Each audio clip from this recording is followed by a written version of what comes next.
Howdy family, welcome back to my channel. This of course is the channel where Kurumi now has my back. So yeah, I made a few adjustments to the whole setup. I switched my sleeping position where my head is.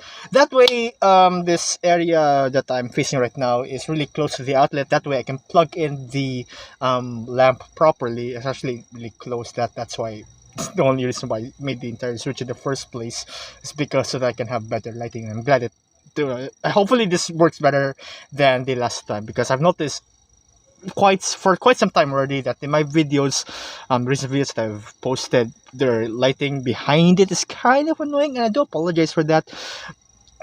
But thank you for watching anyway. But yeah, so much to say, this new setup, Yoshino's still here, Kurumi's behind my back, and yeah.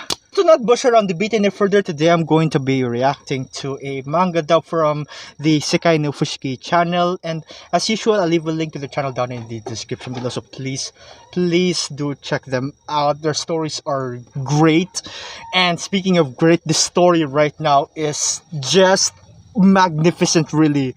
And as someone who is a really firm believer in Yankee supremacy, or Japanese delinquent supremacy, and as part of their waifu preferences, or one of their waifu preferences per se, I love this trope. I love this character trope so much, so with that in mind, the story just really sets a nice tone for that type of character trope, and that type of character trope within this story narrative, and I think it's great. So let's get into it, shall we? Speaking of which, I should probably mention also the title of this video. It's Sister Ran Away from Home. Glad to see she's in good hands. Manga dub. I'm Riku. I'm a freshman in college, but I haven't made a single friend yet. Don't worry, Rico, you're not the only one. Actually, if you're a freshman in college and if you don't have any other friends who joined the same college as you, then I guess it's kind of natural that you don't know anyone yet, thus having no friends per se. You can make friends. It's really up to the person. Here we have our main protagonist character, standard typical character trope as usual. Not having a single friend, freshman, college, Riku, sorry. Anyways, I have a little sister in high school, but recently, she's been coming home late. Miki, she's so late these days. Did she get a part-time job or something? That could be one option, but I'm also not surprised if she's actually fighting an evil organization, or becoming a magical girl, or is secretly an assassin, or reincarnation of one assassin, or something. No, I don't think so. She says she's just hanging out with friends. Friends. I wish I had friends to hang out with at night. I'm not jealous or anything. I remember the days back in high school when every time we had like some sort of class project, right, and you're to work on it after school hours, and it gets late, and we walk home together, we commute home together as a group, and during those times it's fun, just talk and share a bit about, just stories in general, just literally hanging out. Okay, also on another note, right? Alright, I actually got two things to say on this one, right? Now, my boy, at times you don't need to feel jealous, really, because first of all, you really gotta be wary about the types of friends you hang out at night. Could be dangerous, I'm just saying. Just be safe, it's all about caution. Secondly, if you're saying that this, your sister who's a high school girl hanging out with friends at night, you gotta get more information on that. Again, you gotta be safe about this. You gotta be cautious about these sorts of things. Yeah. But she dyed her hair the other day and she's been acting all strange. She wasn't like this in junior high. With that much of a difference or sudden change in attitude, you should be at least a bit worried, don't you? We didn't have a dad. Mom was a nurse and she often worked at night. So Miki and I usually stayed home at night. I didn't want to worry Mom, and I'm sure Miki felt the same way too. But blonde? Who dyes their hair blonde? Well, I've always considered the option of dyeing my hair blue like Shido from Date Alive, but that was weird. Then I thought of dyeing it white, which apparently my mom also said it's weird. One day, I saw her hanging out with a bunch of delinquents in town. Is that Miki? So those are her friends? Look at them! They can't be up to any good! I'm always a believer of not judging a book by its cover, as you also learn multiple times from Darman videos, and even from manga dubs as well. But, yeah, it's good to be cautious at least. You gotta know things first, understand them. As soon as Miki came home, she came stomping towards me and towered over me, and stood there, glaring at me in silence. You were spying on me today. What the hell? Don't do that anymore, you creep. I don't want them finding out about you. Sorry. Alright, two things. First of all, Miki, your brother's just, really worried about you. That's it. There's nothing wrong with that at all. It's pretty nice, as all big brothers should be. Secondly, this very interaction with Miki and her brother, this whole atmosphere, the situation that they've set up, when Miki confronts him of saying that, why are you spying on me? Please don't do that. You're a creep. And I want them to find out about you. That really opens up for a lot of opportunities for our main protagonist to possibly show off his good side, which you will find out later. And that specific trait in a narrative, especially with these sorts of characters, a character like Miki, who really start to initiate a lot of future events. It's really, I just absolutely love it. And in the case with the theme of this story revolving around Yankees, I really can't wait to see how that can escalate, or how that will move the plot on, or how will the story try to how the story will try to make the protagonist appeal better, or something like that. I want the MC to show his good side as well, in this whole situation. You worried about me or something? No, it's just wondering how you met those people, None of your business. Aw, I want to know how to get into a girl's gang. I just hope I don't get beat up. Then, she left. She didn't come home for days. For days? You gotta do something, man. Are you really that soft on her? Or scared of her? She did text me saying she was staying the night at her friend's house, but that's all she says. Maybe she got tired of this place. Mom, you gotta act a little bit more worried than that. I had to do something. I had to talk to her. I did some research online. Then I found out that they were having a meeting tonight. This is the place. Okay.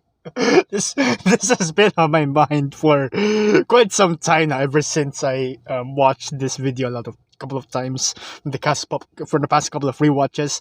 But his research, right? He researches and he happens to find the location for their meeting place. For plot convenience sake, alright, there you go. There's nothing wrong with that at all. Feel free to use it. But if you think about it, right? There's this to consider. During your research, how were you able to find the location of the meeting in the first place, right? And one of the possibilities I can think of is that, I don't know, maybe one of the gang members tweeted out or posted in Facebook or Instagram, hashtag we're having a meeting. And that's not even the worst part. Our main protagonist, our guy, Rico knows where it is, and if he knows, then wouldn't other people also be aware, at least if they happen to search, at least, right? But this type of information is out in the public. If someone like Rico can find their meeting place, then I suppose others as well. But as a meeting, it's only a one-time thing. But still, time is okay if it's kind of vague. You don't know what day or date. They didn't really specify date, but they specified the place, though. Knowing the place is already dangerous enough. You gotta be cautious online, man, about your information. Stay safe. You, what the hell are you doing here?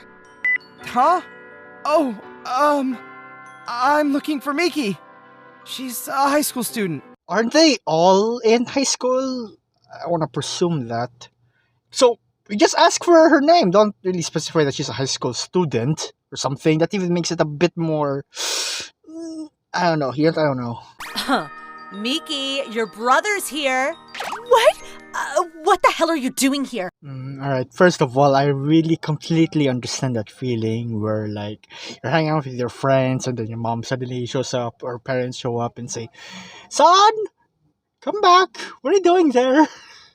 I understand feeling a bit embarrassed to some degree, at least. But he still he's still worried for you, especially when you're in that situation. There. He came all this way, right? At least hear him out. Boss. Boss? Boss. And this boss, top tier. I'm just, well, if you're hanging out with friends, I guess it's fine, but will you at least come home at night? Preferably by 8? We're worried about you.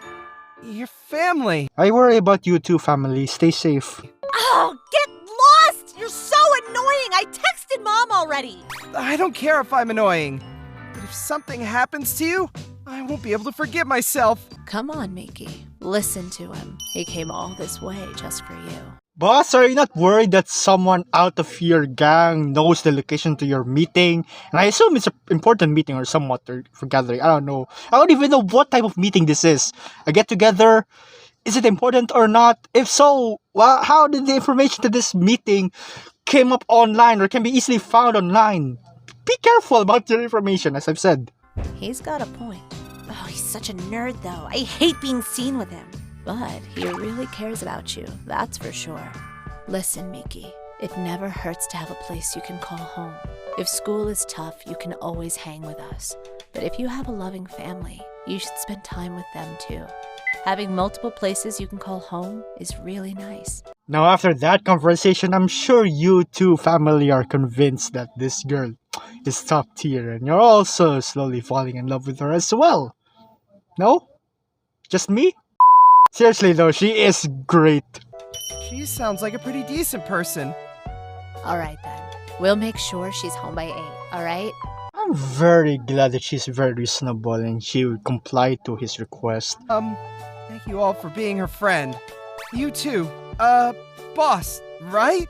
These girls are really lucky to have you. And it's not just these girls. We as the audience, or at least, I don't know, not everyone really. But at least for me, right, I'm really lucky to have seen this type of character. Shut up already! You're grossing everyone out! Sorry. Ever since that day, Miki came home by 8. We ate our dinner together and talked about our day. Oni-chan, today we went into war with a gang from the other prefecture and one of us almost died. I'm sorry. Then one day, she brought over the boss. Yo, Riku! Can she eat with us? Hey! Now this is peak satisfaction. It is when the gears really start turning in the romance department. He's a pretty good cook, actually. Of course. Damn, impressive. Miki, you should have called ahead. I would have made more if I knew. Alright then, I'll come again tomorrow. Hear that? Make something special for her tomorrow. What? What are you? Ah, you're so dumb! She likes you! You should be honored! Hold up. It's the first time she brought her. It's understandable it's a bit, really not up to the take. Is that the correct term of it? What? Miki, I told you not to tell him. Now I'm sure most of your hearts right now are melting from this beautiful display of Gapmoe. Oops, sorry. Well, if you want to come over, sure. I'd be delighted. Come over anytime you want. Thanks to Miki, I met someone. Having a teenage sister isn't all that bad, I guess. What are you talking about? There's more than that, Do you have a place you can call home? A loving home is essential to live a happy life. There's always a place for you somewhere in this world. Go out and find it. Now the video ties up with the narrator explaining the moral of the story about family, about having a place to call home, and the like. Now the only crime I guess I can pin out from this video, aside from the points that I just made a while ago, is that it's only 6 minutes long, which I really wish they could have extended it or even made an entire series out of this very plot narrative, this plot concept, right? So let's look about it this way. Look about it this way. In 6 minutes, they've made a story which you have MC sister hangs out with delinquents. MC tries to confront said sister hanging out with the delinquents, and delinquents turns out to be actually really good people. They're chill people, and MC's sister is actually, really bratty or really hurtful, I suppose. Yeah, hurtful towards really, shoving off her brother. That's the whole issue they're facing right now, is that she's really, for some reason, she doesn't want to accept the concern or how worried her brother is. And then the boss helps them out, saying that, you should be able to, you should be grateful for family, place to call home, stuff like that. And then they resolve this peacefully, and in the end, we now see that the boss has feelings for the MC. Romance doesn't start yet, but it is a good foundation, I suppose, for future narratives of this continuing story, to be able to develop more into that romance side. Now, I say this is such a good story because despite it not really being long enough to, if it was long, I presumed it would also include a bit of dramatic conflict, like a dramatic confrontation between the MC and the boss, enemies turn into lovers type of deal. That would also be nice, But sticking to this whole agenda where the boss is actually a good person from the get-go, there are three core characters to this narrative's concept, right? You have the MC, the sister of the MC, and the boss of the sister. And if you link it all together, we're gonna assume already, right, that the boss is gonna be in a relationship with the MC. So you have these characters who all have a connection with one another in one way or another, and I absolutely love this state of character writing, of character setting, because you can think of events that can further progress or even further deepen the bond and the connection between these characters, brother sister, sister boss and MC. Boss and MC is what I really, really, really look forward to if this series were to continue, or if this has a sequel, and a sequel after that, or a whole series, or even movie series out of it. Yeah, as long as this continues, right, with that continuing story, you can further expect a conflict where, I don't know, it revolves around the gangs, probably something school related, cultural festival type of arc, school dance opportunities. The list goes on. So in short, it's a story with a good foundation. It has a decent plot. The theme about delinquents just adds more to that point. And because of the ending, filling up the blanks to future events, or just imagine the scenarios of how the story will continue, is really a delight. I suppose it also kind of depends on the viewers. What would you make out of this story? Uses and gratifications theory. But yeah, take care, family.